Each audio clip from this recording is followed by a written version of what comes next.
this is English Bulk, and in this video we will do the question answers and the book exercise of the chapter The Flower's Wish.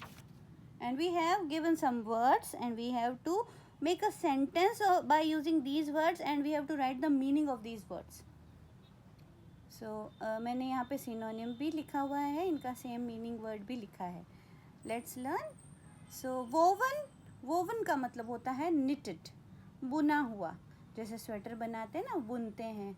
Cotton का cloth, जिस गांधी जी चरखा चलाते थे तो cotton के कपड़े बनाते थे ना, उसको बोलते हैं woven. The basket was beautifully woven. Basket बहुत अच्छे से बुनी हुई है. ज्वेल्स, जेम्स, जवाहरात या गहने. द क्वीन वोर sparkling jewels on her crown. Garland, इसको लेई भी कहते हैं, माला हिंदी में कहते हैं. I will make a beautiful garland of roses and offer it to Lord Ganesha. Then we have tomb. Remember to said it tomb. Grave, मकबरा या कब्र. डाई होने के बाद में जहाँ पे अंदर डाल देते हैं ना, एक बॉक्स में, कॉफिन में डालते हैं, उसको टूम्ब कहते हैं. उसके ऊपर जो स्टोन होता है उसको टूम्ब कहते हैं. Taj Mahal, the Taj Mahal is a tomb built by Shahjahan in the memory of his wife Mumtaz महल. महल नाम है ताज महल. ताज महल किसकी याद में बनाया गया था? मुमताज़ महल की याद में. वो एक टूम्ब है, पता है, उसके अंदर ग्रेव है मुमताज़ महल की. प्लक, पिक या गैदर, तोड़ना, फूल तोड़ने के लिए आता है ये word. She plucked a flower from my garden. उसने मेरे गार्डन में से एक फ्लावर तोड़ा. Next, gardener, he take care of plants. माली, बागबान. The gardener watered the plants every day. यहाँ पे वाटर्ड का मतलब क्या है? पानी देना. तो गार्डनर से सेंटेंस हो गया. जेंटल, जेंटल का मतलब होता है कोमल, soft. The gentle breeze was blowing in the morning today. आज सुबह बहुत अच्छी हल्की हल्की कोमल सी हवा आ रही थी.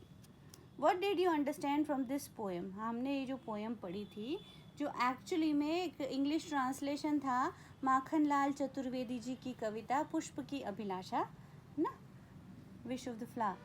तो हमें इससे क्या समझ में आया? इन दिस पोएम, बेटा ये इम्पॉर्टेंट क्वेश्चन है इस चैप्टर का, ये ज़रूर आएगा आपके एग्जाम में. In this poem the poet is translating what a flower want to say. हमें ट्रांसलेट करके बता रहा है पोएट, ट्रांसलेट करके, है ना. जो हिंदी में थी उसको इंग्लिश में बता रहा है. मतलब फूल जो कहना चाह रहा है उसको ट्रांसलेट कर रहा है. The flower didn't want to be a women's into a women's necklace. Flower नहीं चाहता कि वो किसी के नेकलेस में, किसी के गहनों में सजे. ना तो वो चाहता है कि वो किसी राजा की ग्रेव के ऊपर चढ़ाया जाए, उनकी डेड बॉडी के ऊपर.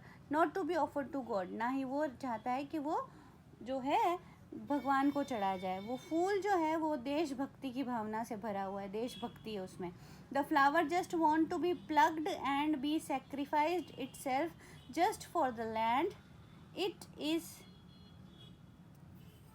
पेइंग कर दीजिएगा इसको. It is paying, it is paying, it is paying tribute, paying a tribute to all the soldiers of our country. जो फ्लावर है वो चाहता है कि जहाँ जहाँ से ऐसे सोल्जर्स जिन्होंने अपनी लाइफ का सेक्रीफाइस कर दिया है, वो जहाँ से निकले ना, उस रास्ते पे मुझे डाल दो, उनके पैरों में आ जाऊँगा मैं. तो एक बार फिर से आंसर बोलो मेरे साथ बेटा. In this poem the poet is translating what a flower wants to say. The flower didn't want to be into a women's necklace और jewels. Not want to be on the graves of kings, not to be offered to the god. एक एक line याद करते रहें. The flower just want to be plucked and sacrifice itself just for the land. ये यहाँ से इसका अगर आंसर आपको छोटा लिखना है तो आप यहाँ से भी लिख सकते हैं. The flower just want to be plucked and be sacrificed itself just for the land. It is paying a tribute to all the soldiers of our country. Next हमें एक डायलॉग बनाना है, जैसे ये पोएम पढ़ी उसके अकॉर्डिंग. तो 2 dialogues हमें दिए हुए हैं. Hello gardener, are you going to pluck me? Yes flower, imagine all the beautiful places you can decorate. Gardener कहता है हाँ मैं तुम्हें तोड़ने जा रहा हूँ. पहले फूल कहता है मुझे तोड़ोगे तुम. गार्डनर कहता है हाँ मैं तुम्हें तोड़ने जा रहा हूँ. फिर फ्लावर कहता है I don't want to be in fairies jewels, मुझे है ना किसी परी का गहना नहीं बनना है. Gardener okay then I will sell you to a flower shop, तो फिर मैं तुम्हें फूलों की दुकान पे बेच देता हूँ. No please I don't want to be in a lover's garland, मैं किसी की माला नहीं बनना चाहता. तो गार्डनर कहता है okay then I offer you to God in a temple. Flower no इसको मैंने थोड़ा बड़ा कर दिया नो को. No I just want to be sacrificed for my country, नहीं मैं तो अपने देश के लिए कुछ करना चाहता हूँ. माई मदरलैंड, मेरी मातृभूमि के लिए. I just want to be sacrificed for my country, my motherland. Gardener, oh flower, you touched my soul. Gardener कहता है अरे तुमने तो मेरी आत्मा को छू लिया. I will fulfill your wish, तुम्हारी जो विश है उसको पूरा करूँगा. लास्ट में फ्लावर कहता है I am ready, pluck me and offer me in the path of brave soldiers. चलो नेक्स्ट क्या है, ये भी इम्पॉर्टेंट क्वेश्चन है. How do you grow a plant, plant कैसे ग्रो करोगे. छोटी छोटी स्टेप्स हैं, आप नोटबुक में अलग अलग लाइन्स में लिखना अपने. To grow a plant first point, get the flower pot, put soil in, put seeds in the pot with soil, water the seeds every day, remember to put it in the sunlight, it will grow. हमने पढ़ा है ना EVS में plants photosynthesis करता है इसलिए. Next, what do you wish to become when you grow up, क्या बनना चाहते हो. दो लिखे हैं मैंने इसके आंसर्स, आपको जो इजी लगे वो लिखें. I want to be an astronaut because I want to explore the space, space को मैं देखना चाहता हूँ कैसा लगता है स्पेस.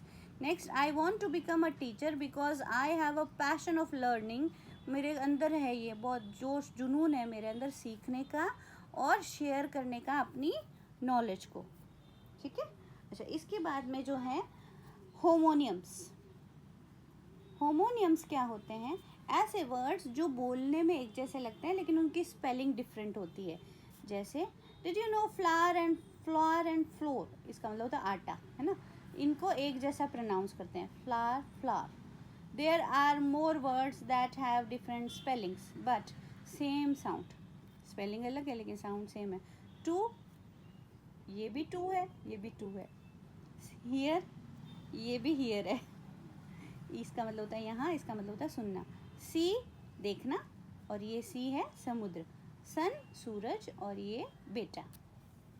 नेक्स्ट, अच्छा हमें कुछ ऐसी विशेस लिखनी है जो असल में सही नहीं होती है. एक विश यहाँ दी हुई, I wish chocolate could grow on the trees of our school, मेरी इच्छा है कि हमारे स्कूल के पेड़ पे चॉकलेट उग जाए.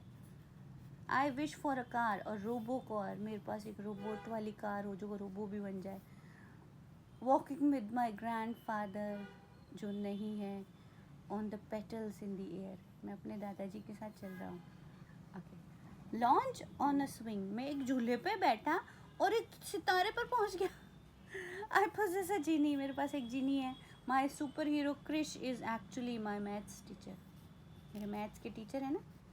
हाँ बारिश में भी आ जाते हैं, कभी छुट्टी नहीं लेते, वो एक सुपर हीरो है. चलो नेक्स्ट, धवल जो है और मयूरी दोनों जो हैं एक प्लान बना रहे हैं पिकनिक पे जाने का संडे को.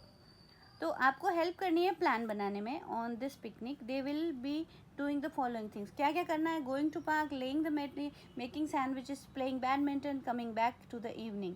तो क्या करना है बेटा, क्योंकि ये फ्यूचर में लिखना है हमें, तो हम क्या करेंगे, ING सारे हटा देंगे. जब हम इसका प्लान बनाएंगे पैराग्राफ लिखेंगे ING हटा देंगे हम और क्या करेंगे, विल लगा देंगे. ठीक है, विल और आई लगा देंगे उससे पहले, या वी कर देंगे, दो लोग हैं ना. ठीक है. चलो इस प्लान को समझाते हैं आपको कैसे लिखा है मैंने. So now write the plan, also draw the picture of the picnic. On Sunday we will plan for a picnic. We will, हमें इसे इसी तरह से विल लगाना है, सब्जेक्ट के बाद विल लगाना है, सब्जेक्ट प्लस विल और फिर वर्ब की फर्स्ट फॉर्म हमें लगानी है सारे सेंटेंसेस में. नेक्स्ट सेंटेंस क्या था हमारा, पहला था गोइंग टू अ पार्क, तो we will go to a park, we will go to the park की जगह पब्लिक पार्क लिख दिया मैंने. We will lay the mat, क्या था यहाँ पे second point, laying the mat, मैंने क्या कर दिया, we will lay the mat, we will lay the mat, we will make sandwiches, ऐसे ही किया जाए। मैंने पीछे दिए हुए थे सेंटेंसेस, ING हटा दिया हमने और वी विल लगा दिया उनसे पहले, और वर्ब की फर्स्ट फॉर्म लगा दी। We will eat and play badminton, we will enjoy the whole day and come back in the evening. And यहाँ पर आप बहुत सुंदर सी ड्राइंग बना दीजिएगा। एक ड्राइंग तो यहाँ पे बनी हुई है, ये देखो दोनों सैंडविचेस बना रहे हैं। And don't forget to like and subscribe the channel.